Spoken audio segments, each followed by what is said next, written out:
আমি ঠিক যেইভাবে বলছি সেইভাবে চিংড়ির পোলাওটা রান্না করলে ভাতও ভাঙবে না, চিংড়িও রাবারি হবে না। প্রথমেই বাসমতি রাইস ৩-৪ ঘন্টা জলে ভিজিয়ে রাখবে, তারপরে বেশ খানিকটা বেরেস্তা করে তুলে রাখবে। চিংড়ি মাছগুলো ব্যাচে ব্যাচে ভাজবে, একসাথে নয়।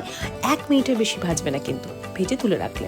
এরপরে বেশ খানিকটা তেলে গরম মশলা, পেঁয়াজ, আদা বাটা, রসুন বাটা, বেশ খানিকটা টমেটো বাটা দিয়ে ভালো করে নাড়িয়ে চাড়িয়ে নিয়ে তাতে গরম মশলা, ধনে জিরে গুঁড়ো, চিনি, কাশ্মীরি রেড চিলি পাউডার আর নুন দিয়ে ভালো করে মশলাটা কষিয়ে নেবে। তেল ছেড়ে গেলে ওপর থেকে ভেজানো চালটা দিয়ে খুব হালকা হাতে নাড়িয়ে যত পরিমাণ চাল ঠিক তার ডবল জল দিয়ে উপর থেকে একটা কাঁচা লঙ্কা দিয়ে ওটাকে ঢেকে কুক করবে যতক্ষণ না ভাতটা একটু সফট হয়ে যায়। ভাতটা যখন মোটামুটি হাফ ডান হয়ে আসবে, উপর থেকে চিংড়ি মাছগুলো দিয়ে আরেকটু নাড়িয়ে চাড়িয়ে ওটাকে ঢাকা রেখে কুক করতে দেবে। এরপরে একটা জায়গায় ঘির মধ্যে কিশমিশ আর কাজু ভেজে উপর থেকে দিয়ে বেরেস্তা দিয়ে একটু নাড়িয়ে চাড়িয়ে আরও 10 মিনিট রাখো, উপর থেকে ধনেপাতা দিয়ে গার্নিশ করো, তাহলেই রেডি।